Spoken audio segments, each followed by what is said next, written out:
Κυρίες και κύριοι, φίλες και φίλοι, καλησπέρα. Γελάω γιατί λέω ότι έφυγα από τη σκηνή εκστρατείας και ήρθα στο γραφείο για να επανέλθουμε από αύριο στα κανονικά μας. Λοιπόν, απόψε είναι Τετάρτη, 18 ή 19, είπαμε, τα μπερδέψαμε. Λοιπόν, απόψε είναι Τετάρτη, 18 Δεκεμβρίου του 2024. Με το παλιό ημερολόγιο είναι το Αγίου Σάββα σήμερα. Οπότε όσοι πιστεύουν στο παλιό ημερολόγιο, χρόνια πολλά. Εννοώ που ακούν στο όνομα Σάββας. Λοιπόν, έχουμε πολύ σημαντικές εξελίξεις στη Συρία. Όμως πριν πάμε εκεί, επαναλαμβάνω, το έχω πει, εντάξει, έχω κάνει δεκάδες παρουσιάσεις του θέματος που είναι σήμερα σε εξέλιξη εδώ και 15 χρόνια. Δεκάδες, τις οποίες τις έχω καταγεγραμμένες. Και σε πολύ μεγάλο βαθμό είχαμε προδιαγράψει αυτό που συμβαίνει σήμερα και αυτό που ενδεχομένως να συμβεί, γιατί κανείς δεν ξέρει τι ακριβώς θα συμβεί στη Συρία. Αυτό που έχω να πω είναι το εξής. Ξέρετε, σας έχω πει ότι η Ελλάδα δεν λειτουργεί σαν κανονικό κράτος. Διότι κάθε κράτος έχει αυτό που ονομάζεται εθνική στρατηγική. Εθνική στρατηγική για την άμυνα, για την αμυντική βιομηχανία, για το δημογραφικό, για τα πατριαρχία που σας είπα χθες, για το γεωπολιτικό προσανατολισμό της χώρας, για την πρωτογενή, δευτερογενή, τριτογενή παραγωγή. Όλα αυτά, εάν δεν ενταχτούν σε έναν εθνικό στρατηγικό σχεδιασμό, τότε η χώρα πολύ απλά κυνηγάει τις εξελίξεις. Έρχεται κάτι, άντε να δούμε πώς θα το αντιμετωπίσουμε. Αυτό συμβαίνει σήμερα και με τη Συρία. Ενώ, προσέξτε, σε καμιά περίπτωση, τα έχουμε πει, δεν έχουμε καβαλήσει κανένα καλάμι. Αυτό που έκανα εδώ και 15 χρόνια, να παρουσιάζω τις εξελίξεις, θα μπορούσε να το κάνει το κράτος με τους θεσμούς, να καθίσουν κάτω, να βάλουν τα σενάρια, τα πιθανά σενάρια και με βάση αυτό να κανονίσουν τις πολιτικές τους, ώστε να είσαι έτοιμος, να έχεις έτοιμες πολιτικές όταν θα έρθει το γεγονός. Τώρα λοιπόν ο Έλληνας Πρωθυπουργός πήγε στο Βηρητό, γιατί μίλησε με φίλους διπλωμάτες. Εντελώς απροετοίμαστος. Ξέρετε, τώρα αυτή τη στιγμή που μιλάμε, εγώ βρίσκομαι στη Θεσσαλονίκη, παρουσιάζουμε το βιβλίο του Μιχάλη Ψήλου για τον Ερντογάν. Ένα καλό βιβλίο. Και στο ξενοδοχείο που μένω συνάντησα ένα ζευγάρι. Επειδή είδα μια φάτσα που κάτι μου έλεγε, ρώτησα από πού είσαι, μου λέει είμαι από την Τουρκία. Από πού είσαι, λέει είμαι από τον Όφη, από το χωριό Μεσοράχη, που σημαίνει Μεσοράχη. Έχουμε χωριό Μεσοράχη στις Σέρρες υπόψη. Ελληνόφατσα. Μιλήσαμε λίγο. Μου είπε τι είσαι εσύ, το είπα ότι είμαι ποντιακής καταγωγής που μένω εδώ, Έλληνας, και είπε μας λείπετε πολύ. Ακούστε τι πω, εντελώς αυθεντική, στο ασανσέρ συναντηθήκαμε. Μας λείπετε πολύ. Απίστευτη κουβέντα. Εν πάση περιπτώσει, είμαι στη Θεσσαλονίκη, όπως σας είπα, παρουσιάζουμε το βιβλίο του Μιχάλη του Ψήλου. Να γυρίσουμε λίγο σε αυτά που συμβαίνουν κάτω. Πήγε λοιπόν ο Έλληνας Πρωθυπουργός στην Βηρητό. Και είμαι στη Θεσσαλονίκη και είδα τα χωράφια, τον κόσμο τι κάνουνε. Οργώνει ο κόσμος για να σπείρει. Γιατί σπέρνουμε? Για να θερήσουμε.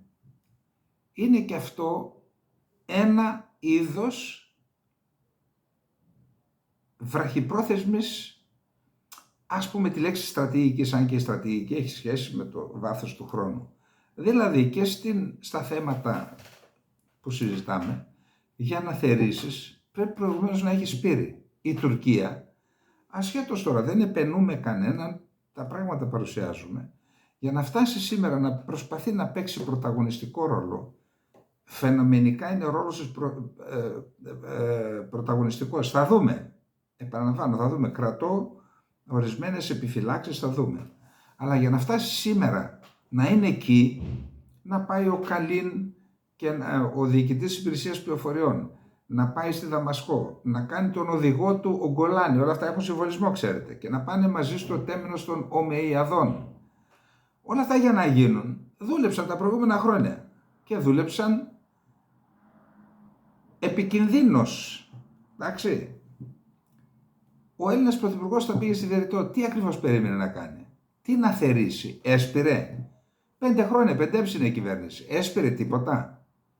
Όχι μόνο δεν έσπηρε, επειδή πήγα και στη Βηρητό και στη Συρία, είδα πόσο κενή περιεχομένου είναι η ελληνική πολιτική. Αρκεί να σας πω ότι όταν πήγα και είδα μαζί με τον Παντελή το Σαββίδη, όταν είδαμε τον νούμερο 2 του Πατριαρχείου Αντιοχίας, ενώ ήταν παρόντες και άνθρωποι από τη Ρωσία, σχεδόν με δάκρυα στα μάτια είπε «Εμείς την Ελλάδα θέλουμε», ενώπιον όλων, σχεδόν με δάκρυα στα μάτια. Και είπε «Εγώ σπούδασα θεολογία στη Θεσσαλονίκη». Αυτά είναι σπορά άλλων. Τώρα δεν έσπηραν τίποτα. Είχαν έναν πρέσβη στη Δαμασκό, ο οποίος πήγαινε μια φορά στις 15, από ό,τι μου είπαν οι άνθρωποι εκεί, έτσι. Δηλαδή στην ουσία δεν ήμασταν πουθενά. Και τώρα πήγε στη Βηρητό, πιθανόν είχε και κάποια συνεννόηση με την Ευρωπαϊκή Ένωση και με τους Αμερικανούς, που είναι θετική ενέργεια αυτή, προς Θεού, έτσι. Αλλά οι προσδοκίες είναι περιορισμένες. Άρα εμείς πιστεύουμε, ξέρετε, είχα μια πικρή εμπειρία σήμερα. Ένα κορίτσι 20-22 χρονών.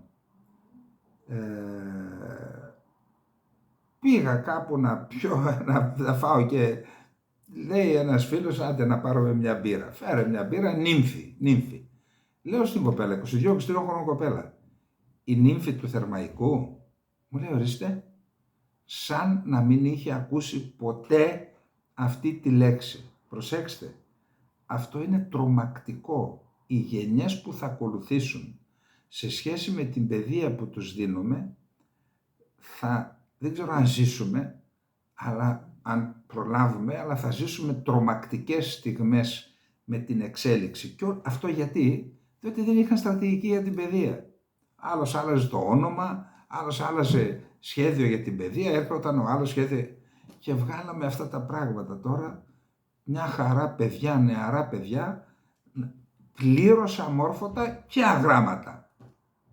Αυτά ξέρετε συμβαίνουν γιατί εμπιστευτήκαμε τις τύχες της χώρας και του έθνους μας, εμπιστευτήκαμε σε τυχάρπαστος, σε πρίγκιπες οικογενειών, σε δοσύλλογους, σε συνεργάτες Γερμανών και παιδιά και εγγόνια συνεργατών Γερμανών, οι οποίοι δεν είχαν ως στόχο, ευγενείς στόχους, να υπηρετήσουν το έθνος και την πατρίδα, είχαν ως στόχο να υπηρετήσουν την πάρτη τους. Και αυτό είναι αποτέλεσμα, αυτή η κατάσταση είναι αποτέλεσμα, έχει ως αποτέλεσμα αυτό που σας είπα. Εν πάση περιπτώσει, νομίζω ότι δεν είναι καλή η ιονή για την πατρίδα μας, εκτός και αν οι πολίτες αποφασίσουν να γυρίσουν. Ξέρω ότι είναι σε αδιέξοδο, το ξέρω από τους δικούς μου ανθρώπους, είμαστε όλοι σε αδιέξοδο. Αλλά αυτοί που περιμέναμε είμαστε εμείς οι ίδιοι, που λέει και ο Σταύρος. Εμείς πρέπει να κάνουμε κάτι. Πραγματικά, και το λέω αυτό χωρίς να υπάρχει κάτι άλλο εννοώ χωρίς να θέλουμε να εξυπηρετήσουμε οτιδήποτε άλλο, εκτός από αυτό που εκφράζουμε εδώ, την αγωνία για την πορεία αυτού του τόπου. Πάμε να δούμε τώρα πού βρισκόμαστε. Πού βρισκόμαστε.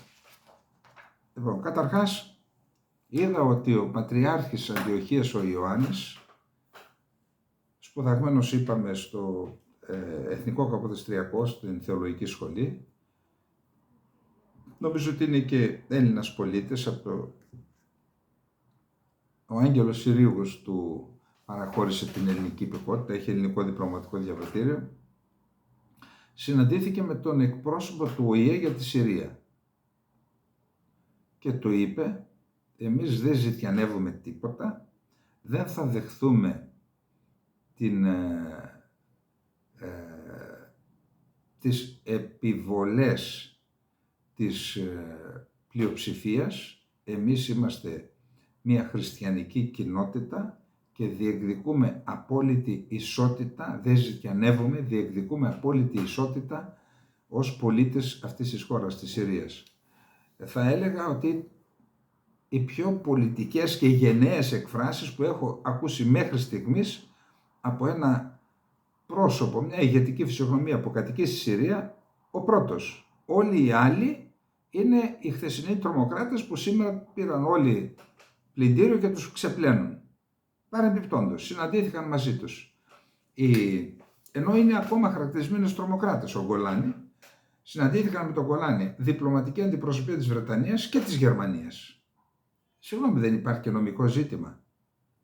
Όταν οι χώρες οι ίδιες δεν έχουν απεντάξει την Χαγιά Ταχρήρ Αλ-Σαμ και τον ίδιο τον Γκολάνι από τον κατάλογο των τρομοκρατικών οργανώσεων και των τρομοκρατών, πώς πηγαίνουν και συναντούν έναν τρομοκράτη? Δεν έπρεπε να κάνουν τα προφανή πρώτα, να κάνουν τα γραφειοκρατικά, να τον αφαιρέσουν και μετά να τον δουν? Λοιπόν, εν πάση περιπτώσει, έχουμε εξελίξεις. Ο ίδιος έδωσε μια συνέντευξη ο Γκολάνι στην Γενή Σαφάκ. Τι σας είπα πριν? Σπέρνεις για να θερήσεις. Ξέρετε τι είπε ο Γκολάνι? Τη διάβασα πραγματικά και έμεινα άναυδος. Λέει, η νίκη μας είναι νίκη και του τουρκικού λαού, παρακαλώ. Ευχαρίστησε την Τουρκία που άνοιξε τις πόρτες της και δέχθηκε τους κατατρεγμένους Σύριους. Όλο αυτό είναι ένα παραμύθι, μεγάλο παραμύθι. Θα σας πω γιατί. Διάβασα την συνέντευξη που είχε δώσει ένας αξιωματικός του Συριακού στρατού το 2018 νομίζω, σε μια ξένη εφημερίδα. Θα την μεταφράσω μόλις επιστρέψω και θα τη διαβάσουμε εδώ μαζί. Και είπε ο άνθρωπος τι συνέβη, αν δεν κάνω λάθος, το Μάρτι του 2011, όταν ξεκίνησαν τα γεγονότα στην Τερά. Μας έστειλαν, λέει, από τη Δαμασκό ο αξιωματικός, μια ομάδα τώρα ειδικών δυνάμεων, μας έστειλαν χωρίς όπλα, μόνο με γκλόπ.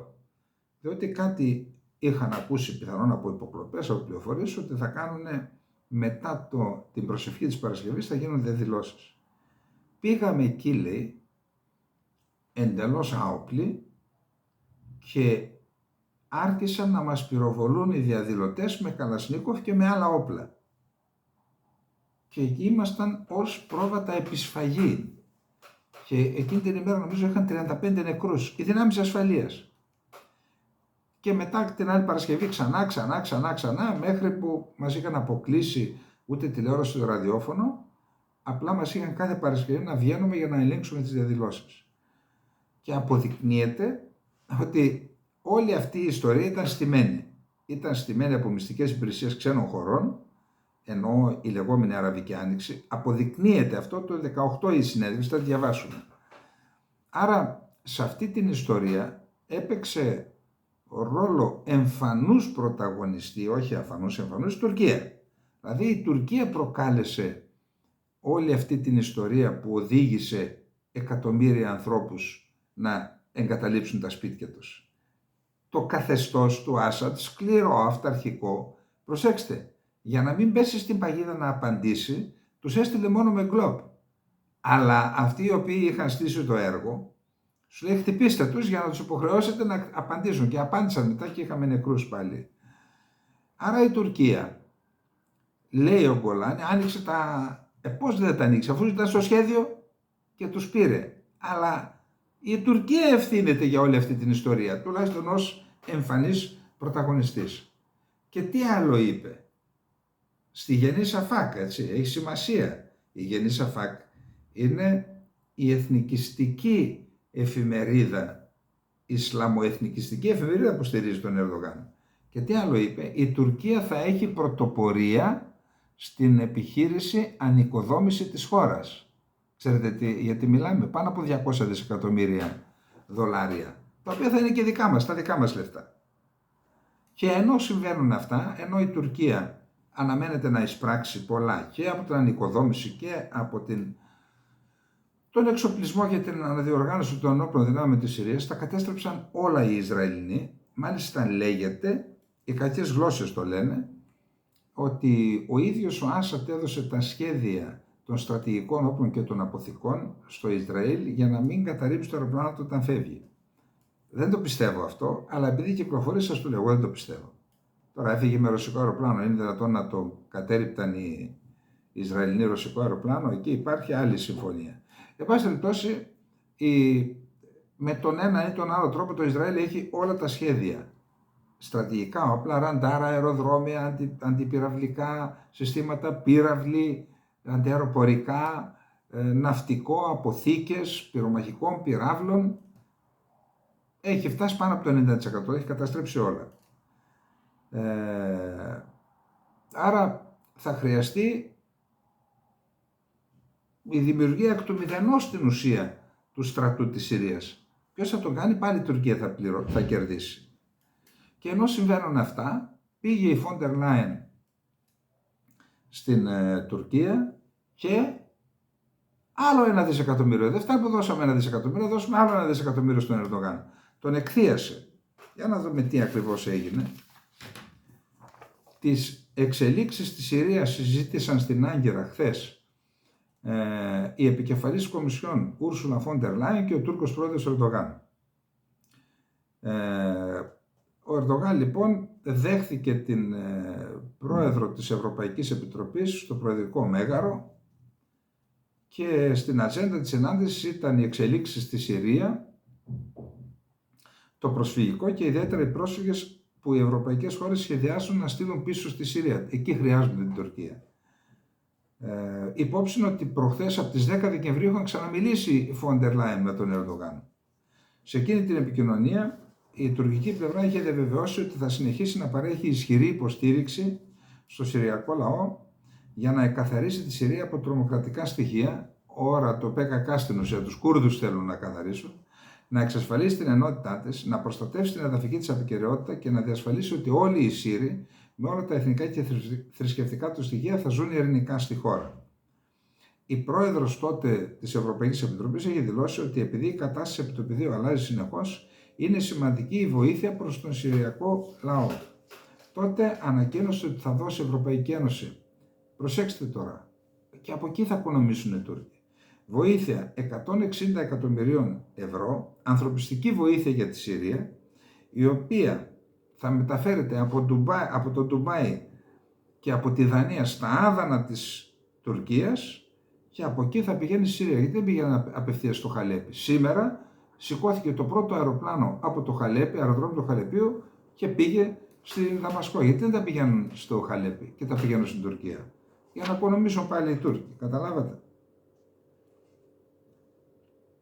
Επίσης, είχαμε τις δηλώσεις του Τραμπ για τον Ερντογάν. Προσπάθησα να τις διαβάσω 2, 3 και 4 φορές να καταλάβω τι ήθελε να πει ο Τραμπ εκεί. Καταρχάς, ταυτίζει απολύτως την Τουρκία με την Ισλαμική τρομοκρατία. Δηλαδή, επενώντας τον Ερντογάν, την ίδια στιγμή τον ταυτίζει. Μήπως θα ακολουθήσει τίποτα άλλο? Για να δείτε μετά τι εννοώ. Εν πάση περιπτώσει, μετά την Ούρσουλα Φόντερ Λάιεν, ακολουθεί η υφυπουργός εξωτερικών του Ισραήλ, η Σαρέν Χάσκελ, η οποία, ακούστε τι λέει, παρότι υπάρχουν πολλές φωνές που λένε ότι υπήρχαν σχέσεις με τους εξεγερμένους στην Τερά, τους Δρούζους, αυτό είναι σίγουρο. Αλλά και με την ίδια τη Χαγιάτ Ταχρήρ Αλ-Σάμι υπήρχαν σχέσεις του Ισραήλ. Εγώ δεν το γνωρίζω, αλλά διαβάζω και λένε παρόλα αυτά, ακούστε τι είπε η υφυπουργός εξωτερικών, παίρνει αποστάσεις στο Ισραήλ. Και λέει, σε συνέντευξη τύπου που παραχώρησε στην Ιερουσαλήμ, η υφυπουργός εξωτερικών, η Σαρέν Χάσκελ, έδειξε πολλές φωτογραφίες στους δημοσιογράφους της Σουννιτικής οργάνωσης Χαγιάτ Ταχρήρ Αλ-Σάμ και του ηγέτης, του Γκολάνι. Πολλές, με τα γένεια, με τα κόλπα εκείνα τα παλιά. Και είπε, είναι σημαντικό να μην υποκύψουμε στον πειρασμό να ξεπλύνουμε τζιχαντιστικές οργανώσεις στη Συρία. Γνωρίζουμε ποια είναι και η πραγματική τους φύση, ακόμα και αν αλλάζουν την ονομασία τους, και καταλαβαίνουμε πόσο επικίνδυνη είναι για τη Δύση. Είναι τρομοκρατικές οργανώσεις και ο Γκολάνι είναι ένας λύκος με ένδυμα προβάτο. Εμείς ξέρετε πώς το είπαμε προχθές. Προβατόσχημη λύκη. Αυτό είπε και αυτή. Τώρα να το ξαναπούμε. Ο Γκολάνι άρχισε πλέον να χρησιμοποιεί το πραγματικό του όνομα, όχι το κωδικό που έχουν όλες οι τρομοκρατικές οργανώσεις, Αχμάντ Αλ Σάρα. Και άρχισε να φοράει και κουστούμια, έβγαλε τα τζιχαντιστικά. Πολέμησε για την Αλ-Κάιντα από το 2003 και από τότε μέχρι τώρα με άλλα ονόματα, Αλ Νούστρα, Χαγιά Ταχρήρ Αλ Σαμ, Ισλαμικό κράτος, συμμάχισε και με αυτό. Ήταν πιστός υπηρέτης της Ισλαμιστικής τρομοκρατίας από το 2003 μέχρι σήμερα. Συγγνώμη, μπορεί να αλλάξει ένας άνθρωπος που έζησε μέσα στη σκληρότερη τζιχαντιστική τρομοκρατία που υπάρχει στην ανθρωπότητα? Μπορεί να αλλάξει από τη μια μέρα στην άλλη? Και για όσους λένε ότι θα επιδιώξει στη Συρία να εγκαταστήσει, να λειτουργήσει ένα κράτος δικαίου. Ξέρετε τι έγινε στο Ιντλίμπ? Στο Ιντλίμπ όλοι ήταν, και ακόμα και τα κοριτσάκια στα σχολεία, ήταν ντυμένα ομοιόμορφα ισλαμιστικά. Και εκεί λειτουργούσε, αντί για κράτος δικαίου, το δίκαιο της Σαρίας, δηλαδή το Ισλαμικό δίκαιο. Και πώς δηλαδή, εκεί που τόσα χρόνια είχαν ένα κράτος που λειτουργούσε de facto με βάση τη Σαρία, τώρα τι θα κάνει? Θα κάνει άλλο? Θα αλλάξει ο προβατόσχημος λύκος? Λοιπόν, πάμε να δούμε τώρα τι άλλο έχουμε. Είδα ότι φωτογραφίες και βίντεο, δεκάδες χιλιάδες Αλαουίτες από την Συρία στιβαγμένοι στα σύνορα με το Λίβανο, ο οποίος Λίβανος δεν τους θέλετε. Λέει, τι κάνω, πάλι εγώ θα κάνω εισαγωγή προβλημάτων? Επίσης, ο Γιαΐρ Γκολάν είναι πρώην αρχηγός του Γενικού Επιτελείου, νομίζω, της Συρίας, του Ισραήλ, ο οποίος είπε ότι υπάρχει κίνδυνος, ναι μεν με την εξέλιξη αυτή που είχαμε και την άνοδο στην εξουσία της Χαγιά Ταχρήρ Αλ Σαμ, ότι εξουδετερώσαμε σε έναν βαθμό την σιητική τρομοκρατία, αλλά εάν η Τουρκία επικρατήσει τελικά και είναι αυτή η οποία θα ελέγχει τα πάντα στη Συρία και αν εξοντώσει και τους Κούρδους, τότε αυτό που θα έχουμε πετύχει θα είναι το εξής: να αντικαταστήσουμε τη σιητική τρομοκρατία με την σουννιτική τρομοκρατία, που είναι πιο σκληρή και πιο επικίνδυνη. Γι' αυτό ο ίδιος είπε, πρέπει να βρει το Ισραήλ τρόπους να βοηθήσει τους Κούρδους έναντι των μισθοφόρων της Τουρκίας και έναντι της ίδιας της Τουρκίας. Να βρει τρόπους, εννοεί και επιφανειακούς και υπόγειους, να βοηθήσει. Ο φίλος μας ο Τέρης μου έστειλε ένα μήνυμα και ρώτησε, μα πώς λέει, αν συγκρουστεί το Ισραήλ με την Τουρκία, δεν θα ενεργοποιηθεί το άρθρο 5 του ΝΑΤΟ? Όχι, δεν θα ενεργοποιηθεί. Διότι η σύγκρουση θα γίνει σε μια ξένη χώρα, σε έναν επιθετικό πόλεμο της Τουρκίας. Σε έναν επιθετικό πόλεμο της Τουρκίας, το ΝΑΤΟ, με βάση το άρθρο 5, δεν έχει καμία υποχρέωση να υποστηρίξει την Τουρκία. Τώρα, για τα σενάρια. Μου στέλνουν και μηνύματα οι φίλοι μου οι Κούρδοι. Είδα, νομίζω ότι και η Χαρέτς έγραψε, ότι το Ισραήλ, καταρχάς αυτές τις μέρες, το είπαμε και χθες και προχθές ήταν τίτλος στην εκπομπή μας, ότι το Ισραήλ πιθανόν να παρέχει αεροπορική υποστήριξη στους Κούρδους, που αν παρέχει αεροπορική υποστήριξη στους Κούρδους που αμήνονται και η Τουρκία στους μισθοφόρους που επιτίθενται, τότε στον αέρα θα βρεθούν δύο αεροπορικές δυνάμεις, του Ισραήλ και της Τουρκίας, που βοηθούν δύο εμπόλεμες ομάδες. Και πολύ φυσικό είναι η μία να στραφεί εναντίον της άλλης. Εάν γίνει αυτό, τότε θα χτυπηθούν η πολεμική αεροπορία του Ισραήλ με την πολεμική αεροπορία της Τουρκίας. Καταλαβαίνετε, αν δείτε, δεν χρειάζεται να είστε στρατιωτικοί ούτε αεροπόροι. Μπείτε στο διαδίκτυο και δείτε πολεμική αεροπορία της Τουρκίας, πολεμική αεροπορία του Ισραήλ, θα καταλάβετε ποιος θα βγει, θα είναι ο χαμένος. Αλλά σήμερα διάβασα κάτι πιο έξυπνο. Μάλιστα διάβασα και με ενημερώνουν ότι υπάρχουν διαβουλεύσεις αυτή τη στιγμή μεταξύ Αμερικής και Ισραήλ για ακριβώς αυτό το θέμα, να στηριχτούν οι Κούρδοι για να μην αντικατασταθεί η σιητική τρομοκρατία από τη σουννιτική τρομοκρατία του Ερντογάν στη Συρία. Εκεί λοιπόν, δεδομένης και της των δεδομένων και των δηλώσεων του Ερντογάν για τη Χαμάς και ότι θα μπορεί να εμπλακούμε και εμείς να στηρίξουμε τη Χαμάς στο Λίβανο κτλ. Τώρα, η Τουρκία, είπαμε, χθες κάναμε και μία εκπομπή, ότι περικυκλώνει το Κομπάνι. Έχει συγκεντρώσει στρατεύματα, προσπαθεί να ελέγξει το φράγμα, υπάρχει ένα του Τισρίν, το μεγαλύτερο φράγμα του Εφράτη, εκεί έσπασαν τα μούτρα τους, εγκατέλειψαν και κάποια τετραγωνισμένα οχήματα οι μισθοφόροι της Τουρκίας. Διάβασα πριν από λίγο δήλωση του Μάθιου Μίλλερ, του εκπροσώπου του State Department, που είπε μέχρι το τέλος της εβδομάδας συνεχίζεται η εκεχηρία, άρα πίεσε εκεί η Αμερική και σταμάτησαν οι όποιες εχθροπραξίες από πλευράς της Τουρκίας πάντα, και είδα ότι έκανε ο Μασλούμ Άμπντι ένα στρατηγικό ελιγμό. Τι έκανε? Είπε ότι προτείνει μία διαρκή εκεχηρία με την Τουρκία, κατάπαυση του πυρός δηλαδή, και επειδή η Τουρκία επικαλείται πρόβλημα ασφάλειας από τις δημοκρατικές δυνάμεις της Συρίας που είναι στο Κομπάνι, αλλά και σε άλλες παραμεθόριες περιοχές, λέει για το Κομπάνι, αποστατικοποιημένη περιοχή να την κάνουμε, δεν θα είμαστε εμείς, θα υπάρχουν υπό την προϋπόθεση ότι θα αναλάβουν τον έλεγχο της πόλης αμερικανικές δυνάμεις να εγκατασταθούν και θα υπάρχει μόνο οι δυνάμεις ασφαλείας, δηλαδή αστυνομία τοπική.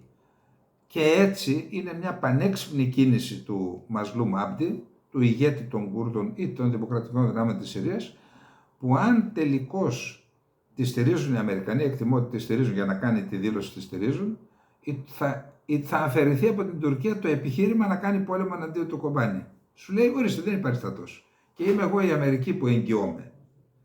Εάν τελικώς περάσει αυτό, τότε θα είναι μια θετικότατη εξέλιξη και για τη Συρία. Η Συρία πρέπει να γίνει μια πραγματικά δημοκρατική χώρα, ομοσπονδοποιημένη, όπου σε κάθε καντόνι, τοπική διοίκηση, οι κάτοικοι θα απολαμβάνουν όλων των ελευθεριών. Διότι αν γίνει κεντρική διοίκηση με Σουνίτες, τότε θα έχουμε πολύ σκληρότερο και πολύ χειρότερο καθεστώς από αυτό που προϋπήρχε, και θα λένε οι πολίτες, πού είσαι Άσαντ, εάν τον Άσαντ τον αντικαταστήσει η μαύρη τρομοκρατία του Σουνιτικού Ισλάμ.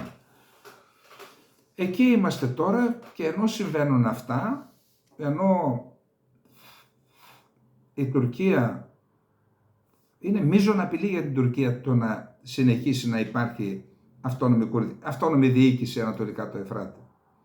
Η Τουρκία θα κερδίσει πολλά στη Συρία, πολλά.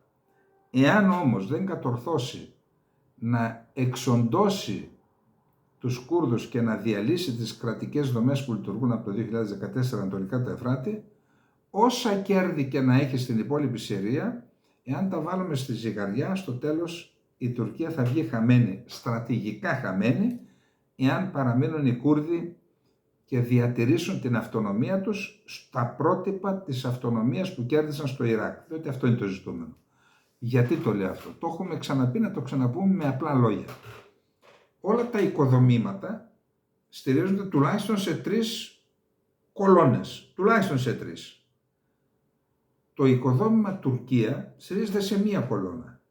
Όπως το λέω, μία κολόνα. Είναι αυτό η αδιάσπαστη ενότητα του τουρκικού έθνους και κράτους. Αυτό το πράγμα. Έτσι. Εάν λοιπόν αυτή η αδιάσπαστη ενότητα διασπαστεί και η Τουρκία υποχρεωθεί, αφού θα ιδρυθεί δεύτερο κράτος στη Συρία, δεύτερο κουρδικό κράτος, η Τουρκία που υποτίθεται την κάρφωσε και ο Τραμπ, έδιωξε τον Άσαντ για να έχουμε μια πιο δημοκρατική Συρία, εάν τελικώς αυτή την πιο δημοκρατική Συρία έχουμε παραχώρηση αυτονομίας στους Κούρδους, τότε η ίδια η Τουρκία δεν μπορεί να αρνηθεί αυτονομία στους δικούς της Κούρδους. Καταλαβαίνετε το αδιέξοδο στο οποίο θα βρεθεί. Και εάν τελικώς υποχρεωθεί να δώσει αυτονομία στους δικούς της Κούρδους, η μία κολόνα πάνω στην οποία είναι χτισμένο το οικοδόμημα Τουρκία γκρεμίζεται, το γνωστό οικοδόμημα Τουρκία. Εγώ δεν είπα ποτέ η Τουρκία θα διαρρηθεί, δικιά μου άποψη, ποτέ. Θα μετασχηματιστεί. Και μία Τουρκία που θα μετασχηματιστεί και θα υποχρεωθεί να αποδεχθεί αυτό που πραγματικά είναι ένα πολυφιλετικό, πολυεθνικό κράτος, τότε αυτή η χώρα δεν θα αποτελεί απειλή για την Κύπρο και την Ελλάδα στο βαθμό που αποτελεί σήμερα απειλή. Ή μπορεί να μην αποτελεί και καθόλου απειλή. Αυτό είναι πολύ σημαντικό, γι' αυτό επιμένουμε τόσο καιρό στα ζητήματα αυτά ξανά και όχι τώρα, δεκαετίες τώρα, και με τις παρουσιάσεις που κάποια στιγμή θα την παρουσιάσω χωρίς να την πειράξω την προ 15 ετίας. Λοιπόν, αυτά τώρα. Μέχρι το τέλος της εβδομάδας παρατείνεται η εκεχηρία μεταξύ της Τουρκίας και των υποστηριζομένων από τις ΗΠΑ Συριακών Δημοκρατικών Δυνάμεων, όπου κυριαρχούν οι δυνάμεις των Κούρδων γύρω από την πόλη Ιεράπολη της Συρίας. Αυτό γνωστοποίησε ο Μάθιο Μίλλερ. Η Ουάσιγκτον μεσολάβησε για μια αρχική κατάπαυση του πυρός την περασμένη εβδομάδα, η διάρκεια της οποίας είχε λήξει, προσθέτοντας ότι οι ΗΠΑ θα ήθελαν η κατάπαυση του πυρός να παρατεθεί για όσο το δυνατόν περισσότερο. Συνεχίζουμε να συνεργαζόμαστε με τις δημοκρατικές δυνάμεις με την Τουρκία για μια πορεία προς τα εμπρός, προσθέτοντας ότι δεν είναι προς το συμφέρον κανενός μέρους, στην Τουρκία μήνυμα είναι αυτό, να βιώσει κλιμάκωση των συγκρούσεων στη Συρία. Δεν θέλουμε να δούμε κανένα μέρος να εκμεταλλεύεται την τρέχουσα ασταθή κατάσταση για να προωθήσει δικά του στενά συμφέροντα σε βάρος του ευρύτερου συριακού εθνικού συμφέροντος. Τώρα είπαμε ότι ο Μασλούμ Άμπντι τη δημιουργία αποστρατικοποιημένης ζώνης στην περιοχή του Κομπάνι, στη Βόρεια Συρία, πρότεινε ο Μασλούμ Άμπντι, ηγέτης των υποκουρδική ηγεσία Συριακών Δημοκρατικών Δυνάμεων, οι οποίοι υποστηρίζονται από τη ΣΥΠΑ και αποτέλεσαν την αιχμή του δώρα τους στον πόλεμο κατά του Ισλαμικού κράτους. Επιβεβαιώνουμε τη δέσμευσή μας στην επίτευξη πλήρους κατάπαυσης του πυρός σε ολόκληρη τη Συρία, αναφέρει ο Άμπντι σε ανάρτησή του στην πλατφόρμα X, προτείνοντας εκ μέρους των Δημοκρατικών Δυνάμεων της Συρίας τη δημιουργία αποστρατικοποιημένης ζώνης στην περιοχή Κομπάνι με ανασύνταξη των δυνάμεων ασφαλείας υπό αμερικανική επίβλεψη. Εντάξει, και όμως ενώ γίνονται αυτά, έρχεται ο Μουρχάτ Αμπού Κάσρα, επικεφαλής της στρατιωτικής πτέρυγας της Χαγιά Ταχρήρ Αλ-Σαμ, ο οποίος δήλωσε σήμερα ότι το επόμενο βήμα θα είναι η διάλυση των ενόπλων οργανώσεων με αφετηρία την ίδια τη Χαγιά Ταχρήρ Αλ-Σαμ, με στόχο να ενταχθούν μελλοντικά στον τακτικό στρατό. Σε συνέντευξη που παραχώρησε στο γαλλικό πρακτορείο, αυτός μιλάει τώρα με τη γλώσσα της Τουρκίας, της Άγκυρας. Από τη Λατάκια, ο Μουρχάθ Αμπού Κάσρα, ευρύτερα γνωστός με το ψευδόνυμο Αμπού Χασάν Αλ Χάμουι, δήλωσε ότι η νέα δύναμη θέλει να επεκτείνει την εξουσία της στις κουρδικές περιοχές της βορειοανατολικής Συρίας και απέρριψε το φεντεραλισμό, την ομοσπονδοποίηση της χώρας. Σας είπα, μιλάει με γλώσσα Άγκυρας. Λοιπόν, τώρα, ενώ συμβαίνουν αυτά και ενώ η Τουρκία κουνέται, πάει να κάνει το μάγκα, για προσέξτε, με κυρώσεις απειλούν τον Τούρκο πρόεδρο Ρετζέπ Ταΐπ Ερντογάν οι γερουσιαστές Κρίν Βασ Χόλεν και Λίντσεϊ Γκράχαμ, ζητώντας από την Άγκυρα να ασκήσει πιέσεις στους μισθοφόρους της για να συμφωνήσουν για μια κατάπαυση του πυρός με τους Κούρδους εταίρους που υποστηρίζονται από τη ΣΥΠΑ.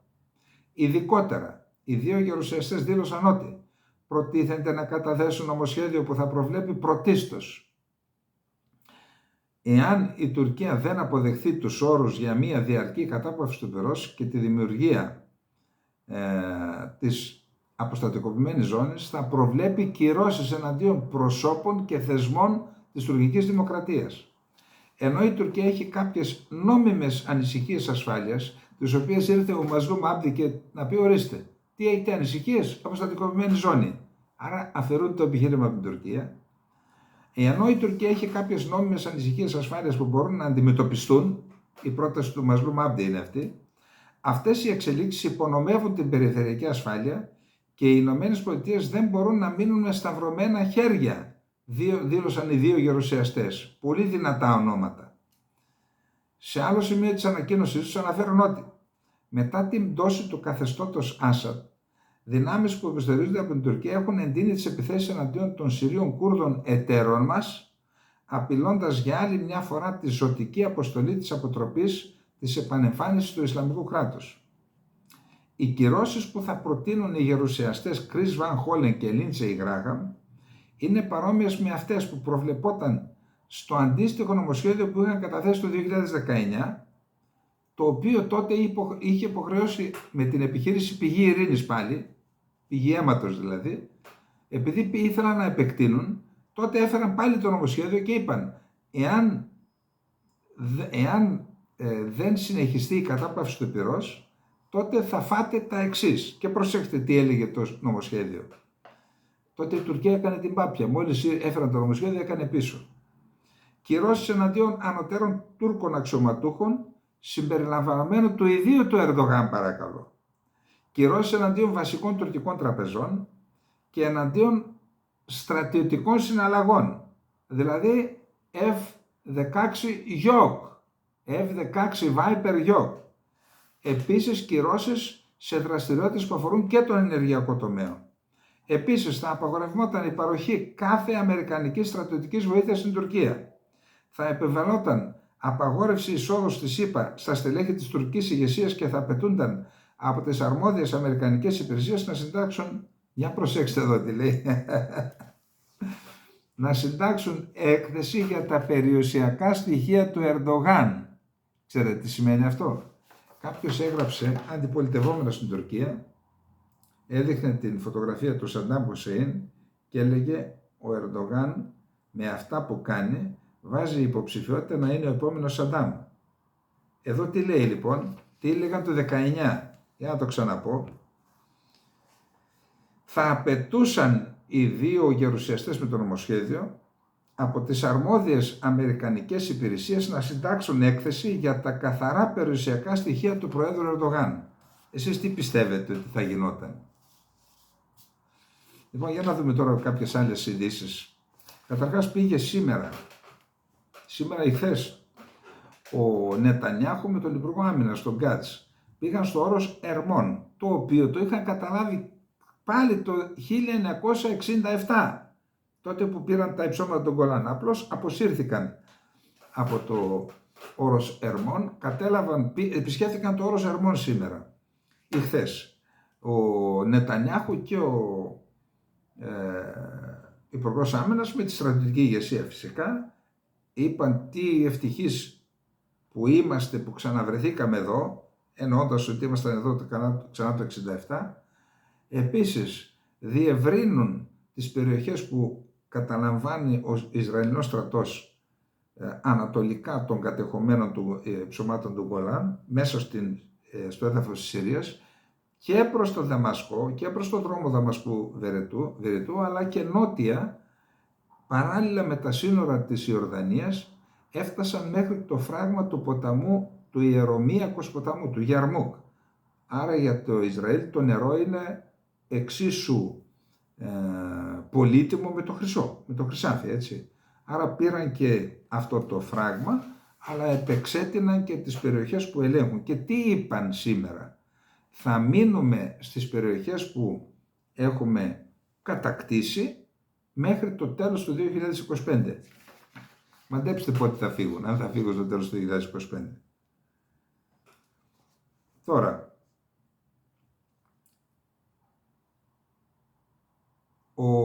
επίσης ο Μακρόν είχε τηλεφωνική επικοινωνία με τον Ερντογάν. Ο Γκολάνι είπε ότι θα παραχωρήσει συριακή υπηκοότητα σε όσους βρίσκονται στη Συρία για 5 χρόνια. Ξέρετε για ποιους το κάνει αυτό? Για τους μισθοφόρους της Τουρκίας. Είναι απέτηση της Τουρκίας αυτή που είναι Ουιγούροι, Ουσμπέκοι, Κυργίζοι, Τσετσένοι, όλοι αυτοί οι τρομοκράτες θα πάρουν συριακή υπηκότητα και θα τους νομιμοποιήσει.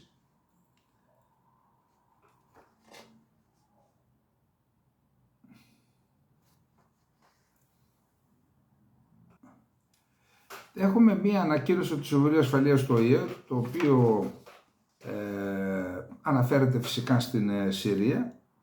Τα μέλη του Συμβουλίου Ασφαλείας του ΟΗΕ ζήτησαν την εφαρμογή μιας πολιτικής διαδικασίας χωρίς αποκλεισμούς υπό την ηγεσία της Συρίας και με ευθύνη της Συρίας, με βάση τις θεμελιώδεις αρχές που απαριθμούνται στην απόφαση 2254 του 2015, η οποία θα διευκολυνθεί από τα Ηνωμένα Έθνη. Υπόψη ότι αυτή η απόφαση του 2254 προβλέπει διαδικασίες που θα γίνουν από τους διάφορους ομάδες και παράγοντες της Συρίας για να βρεθεί λύση και απαγορεύεται να συμμετέχουν με βάση την απόφαση αυτή ο ISIS, το Ισλαμικό κράτος, αλλά και η Χαϊάτ Ταχρήρ Αλ-Σάμ. Τώρα υπάρχει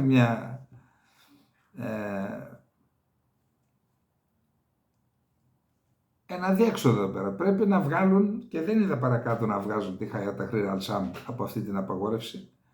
Υποστήριξαν προκειμένου τις προσπάθειες του ειδικού απεσταλμένου του Γενικού Γραμματέα του ΟΕΕ για τη Συρία, Γκάιρ Πέντερσεν, αυτό συναντήθηκε με τον Πατριάρχη Ιωάννη, να συμβάλλει στη διευκόλυνση τέτοιες διαδικασίες υπό συριακή ηγεσία και με ευθύνη της Συρίας.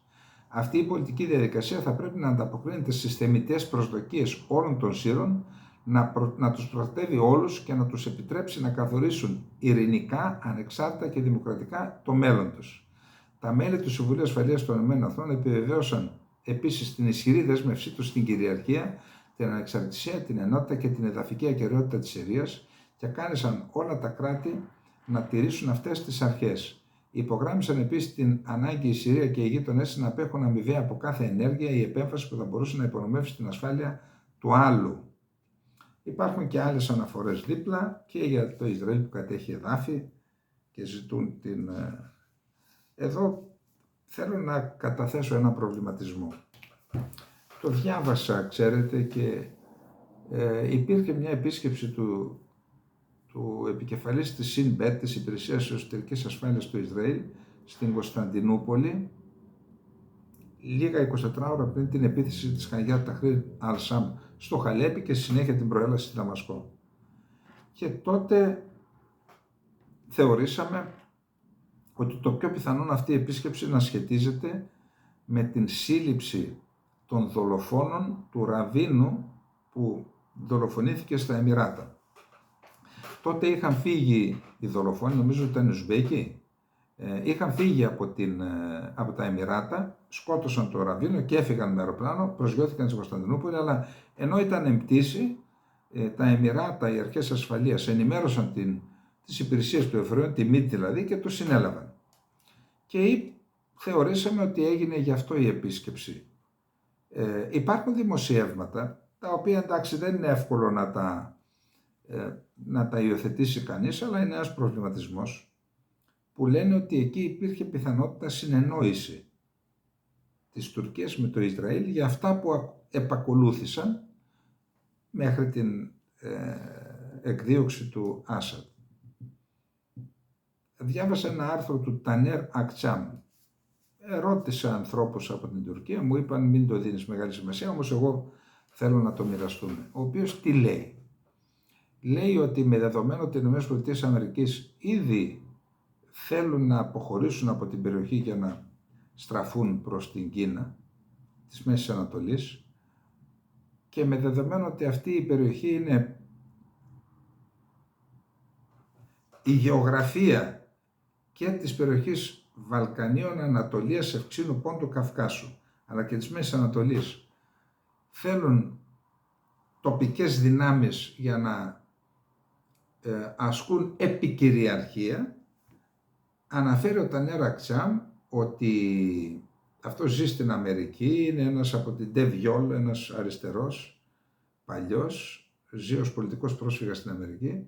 Λέει λοιπόν ότι πιθανότατα και οι ίδιες ΗΠΑ να ευνοούν την επικυριαρχία της Κωνσταντινούπολης, δηλαδή της Τουρκίας, στην ευρύτερη περιοχή, μέρους της Συρίας συμπεριλαμβανομένου του μέρους, το δε Ισραήλ να ελέγχει την περιοχή ως κυρίαρχη δύναμη, να ασκεί την επικυριαρχία στη Μέση Ανατολή και σε ένα μέρος της Συρίας, δηλαδή να μοιράστηκαν τη Συρία.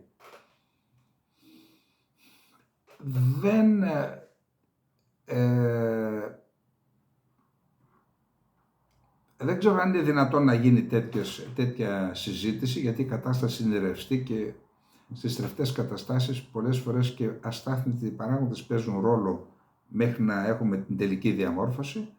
Εν πάση περιπτώσει, αυτόν τον προβληματισμό όμως τον καταθέτω, γιατί πραγματικά παίζει πολύ μεγάλο ρόλο εάν υπάρχει κάτι τέτοιο, γιατί ξέρετε, Κύπρος και η Ελλάδα παρότι είμαστε ενσωματωμένοι στην Ευρωπαϊκή Ένωση και στο ΝΑΤΟ και έχουμε τους ιδιαίτερους δεσμούς με τις ΗΠΑ, με τη Γαλλία, παρόλα αυτά η Τουρκία, ακριβώς επειδή σπέρνει εδώ και καιρό και θα κληθεί να θερήσει στην περιοχή των Βαλκανίων, τότε θα κληθούμε, αν υπάρχει ένα τέτοιο σενάριο, που είμαι προς το να μην το δεχτώ, αλλά το κρατάω, τότε θα κληθούμε να δεχθούμε την επικυριαρχία της Τουρκίας στην Ελλάδα και στην Κύπρο. Ας το κρατήσουμε αυτό, ακριβώς επειδή πάντα πρέπει να πηγαίνουμε με το χειρότερο σενάριο. Τα κανονικά κράτη αυτό κάνουν, αλλά...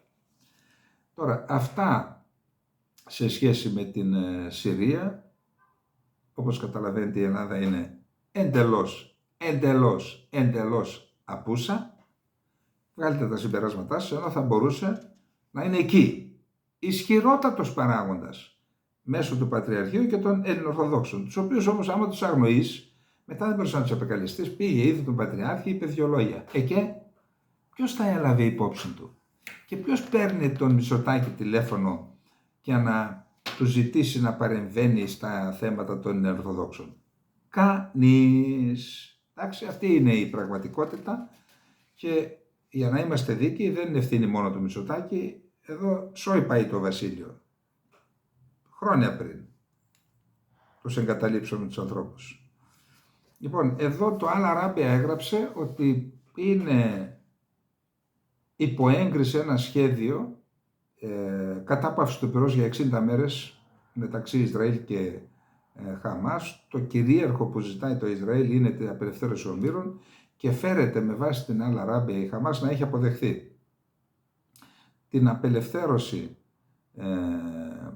αρρώστων, ηλικιωμένων και γυναικών ομήρων. Και φυσικά πολλαπλάσιοι Παλαιστίνοι που κρατούνται στις Ισραηλινές φυλακές θα απελευθερωθούν. Επίσης, εκπρόσωπος του Χούθη ρωτήθηκε από δυτικό δημοσιογράφο, λέει, είστε σε επαφή με την Αμερική, έχετε καθόλου διάλογο? Ναι, λέει, κάνουμε διάλογο με την Αμερική μέσω πυράβλων. Και επειδή υπήρχε έτσι υπήρχε μια... αυτό το λογοπαίγνιο έχει μια ομορφιά, γι' αυτό το ανέφερα, ως λογοπαίγνιο, έτσι, όχι τίποτα άλλο. Και τέλος θα ήθελα να πω ότι διάβασα ότι η Αίγυπτος θα εισάγει από τα Ηνωμένα Αραβικά Εμιράτα δάνειο πήρε από τα Εμιράτα για να εισάγει σιτηρά αξίας 2 δισεκατομμυρίων δολαρίων. Καλά, θα πει κάποιος, τα Εμιράτα έχουν σιτοβολώνες? Όχι. Σιτοβολώνες πήραν από την ίδια την Αίγυπτο, τους πήραν, πλήρωσαν, τους πήραν δικαιώματα καλλιέργειας, παράγουν το σιτάρι και τώρα το πουλούν το σιτάρι έναντι 2 δισεκατομμυρίων στην Αίγυπτο. Αυτά παθαίνουμε κι εμείς, μην νομίζετε. Αυτά θα πάθουμε κι εμείς. Έχω κάνει πρόταση και από εδώ τα ακούσατε, 2 βασικές προτάσεις. Ένα, εισαγγελέας εθνικής ασφάλειας, ο οποίος θα εξετάζει από πλευράς δικαϊκής τα θέματα εθνικής ασφάλειας. Γιατί όχι? Ποιος λέει τι, ποιος κρύβεται πίσω από τον εισαγγελέα, όπως έχουμε εισαγγέλια διαφθοράς. Και επίσης το δεύτερο είπα να γίνει μία αρχή, αυτό θα μπορούσε να γίνει χθες. Και όχι να έχουμε νέους δημοσίους υπαλλήλους, 5 υπάλληλοι. Να υποχρεώσουν το κτηματολόγιο και όλους τους συμβολιογράφους να γνωστοποιούν όλες τις αγοραπολισίες σε αυτή την αρχή. Αυτή η αρχή λοιπόν να έχει τον χάρτη της Ελλάδας και να έχει ανα πάσα στιγμή τα αριθμητικά δεδομένα, πόσα, τι πουλέται σε ποιον. ποιας εθνικότητας, ποιος κρύβεται από πίσω του. Κάποια στιγμή θα φτάσουμε σε αυτό το σημείο κι εμείς. Πούλα την Ελλάδα, κάποια στιγμή θα φτάσουμε στο σημείο που έφτασε η Αίγυπτος, να αγοράζει σιτάρι από το ίδιο το δικό της έδαφος που το πούλησε, ήταν σε ανάγκη στους Εμιρατιανούς και τώρα οι Εμιρατιανοί τους πουλάνε το σιτάρι που παράγουν στην ίδια τους τη χώρα. Αλλά ποιος θα ασχοληθεί με αυτά, για πέστε μου. Επαναλαμβάνω, πρέπει να γίνει κάτι στην Ελλάδα, κάτι να αλλάξει. Η χώρα δεν πάει καλά.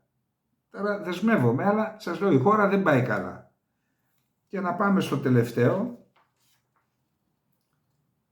Καταρχάς ο Γερασίμοφ έκανε μία συνέντευξη τύπου, είδαμε πολλούς δημοσιογράφους εκεί, μίλησε για το 2024 τα πεπραγμένα, είπε εμείς πετύχαμε τους στόχους που είχαμε θέσει για το 2024, έχουμε απελευθερώσει, λένε αυτοί, καταλάβει, λέει η άλλη πλευρά, 190 πόλεις, κομμοπόλεις και οικισμούς το 2024 και 4.500 τετραγωνικά χιλιόμετρα εδάφους. Μεγάλη έκταση είναι.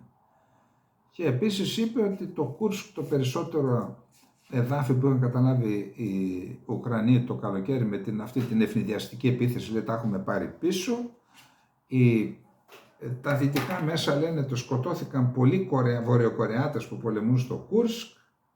Οι Ρώσοι δεν το επιβεβαιώνουν. Πάντως ο Γερασίμοφ λέει ότι εμείς είμαστε έτοιμοι, αφού έχουμε πετύχει τους στόχους, αφήνει να εννοηθεί ότι η ρωσική πλευρά είναι έτοιμη να διαπραγματευτεί. Ο Ζελένσκι τώρα, μιλώντας στη γαλλική Le Parisien, είπε ότι έχουν καταλάβει οι Ρώσοι την Κριμαία και τον Ντομπάς. Αυτά τα εδάφη δεν μπορούμε να τα πάρουμε πίσω με τη δύναμη των όπλων. Θα προσπαθήσουμε να τα πάρουμε με τις διαπραγματεύσεις και τη διπλωματία. Πάντως δεν μπορούμε να τα δώσουμε στους Ρώσους, διότι αυτό το απαγορεύει το Σύνταγμα. Άλλαξε ο Ζελένσκι, άλλα μας έλεγε. Έτσι.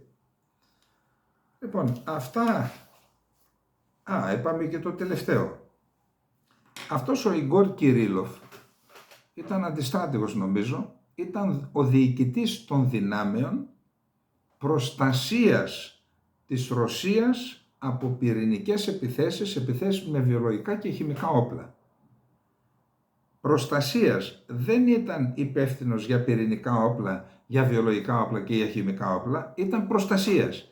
Δηλαδή να έχει δυνάμεις του λεγόμενου ΡΒΧ πολέμου, ΡΒΧΠ, θυμάστε, ραδιολογικός, βιολογικός, πυρηνικός πόλεμος. Κάναμε και μαθήματα. Άρα ήταν υπεύθυνος των δυνάμεων της Ρωσίας για αυτά. Τον κατηγορούν οι Ουκρανοί και οι Δυτικοί ότι ήταν στην ουσία ένας νόμιμος στόχος, γιατί χρησιμοποίησε χημικά όπλα εναντίον Ουκρανών στο μέτωπο και μάλιστα οι Βρετανοί τον Οκτώβριο το επέβαλαν κυρώσεις. Εγώ δεν ξέρω αν χρησιμοποίησαν χημικά όπλα οι Ρώσοι. Πάντως το θέμα είναι ότι αυτός ο άνθρωπος με μία βόμβα που τοποθετήθηκε σε ένα αυτοκίνητο έξω από το σπίτι του ανατινάχθηκε μαζί με τον υπασπιστή του, σκοτώθηκε. Λένε ότι 2 μέρες πριν ήταν αυτός που είχε κάνει δηλώσεις, 3 μέρες πριν, ότι ο γιος του Biden, ο Hunter Biden, συμμετέχει σε μια εταιρεία η οποία κάνει έρευνες για βιολογικά και χημικά όπλα στην Ουκρανία και μάλιστα εξετάζουν μια νέα πανδημία. Και ορισμένοι θεωρούν ότι αυτή η επίθεση εναντίον του ήταν για να το κλείσουν το στόμα. Δεν το πιστεύω. Γιατί δεν το πιστεύω? Καταρχάς, για να γίνει μια τέτοια επίθεση θέλει εβδομάδες ή και μήνες σχεδιασμό. Και δεύτερον, τα στοιχεία δεν τα έχει μόνο αυτός. Άμα σκοτώνοντας αυτό, θα αποκαλύψει κάποιος άλλος. Εν πάση περιπτώσει, το θέμα είναι ότι είναι ο πιο υψηλόβαθμος Ρώσος αξιωματικός που σκοτώνεται στον πόλεμο αυτόν και μάλιστα με μια επιχείρηση της υπηρεσίας πληροφοριών της SBU της Ουκρανίας. Επειδή οι Δυτικοί είπαν ότι ήταν νόμιμος στόχος, ήρθε ο Μετβέντεφ και είπε με αυτή τη λογική είναι νόμιμοι στόχοι όλοι όσοι υποστηρίζουν την Ουκρανία σε αυτόν τον πόλεμο, οι Δυτικοί. Έδωσε ένα απειλητικό μήνυμα και η Ζαχάροβα είπε ότι όλοι όσοι επικροτούν αυτές τις επιθέσεις ή τις αποσκοπούν σκόπιμα είναι συνένοχοι. Και κατηγόρησε τους συμμάχους του Κιέβου ότι εγκρίνουν εγκλήματα πολέμου. Τώρα, τελευταία είδηση, οι ΗΠΑ παρέδωσαν στο ΝΑΤΟ το συντονισμό της δυτικής στρατιωτικής βοήθειας προς την Ουκρανία. Αυτό έγινε γιατί μέχρι τώρα το είχαν οι ΗΠΑ στον συντονισμό, τώρα το δώσαν στο ΝΑΤΟ, γιατί για να προλάβουν την ανάληψη της διακυβέρνησης των ΗΠΑ από τον Τραμπ. Καλά, εντάξει, παίρνει το συντονιστικό ρόλο το ΝΑΤΟ. Άμα δώσει η Αμερική, πάλι τα ίδια δεν είναι. Τα ίδια. Τι θα πει, άμα το θέμα είναι να μην κλείσει κανένα από την Αμερική, αν κλείσει κανένα από την Αμερική, ο πόλεμος τελείωσε. Λοιπόν, αυτά είχαμε να πούμε για απόψε. Το ταξίδι μας στη σκηνή εκστρατείας και στο γραφείο τελείωσε. Από αύριο πρώτα ο Θεός θα είμαστε και πάλι κοντά σας από την έδρα μας. Λοιπόν, να είστε όλες και όλοι καλά και μην ξεχνάτε, κάτι πρέπει να κάνουμε για να σταματήσει αυτή η θνησιγενής πορεία της πατρίδας και του έθνους. Καληνύχτα, να είστε όλες και όλοι καλά.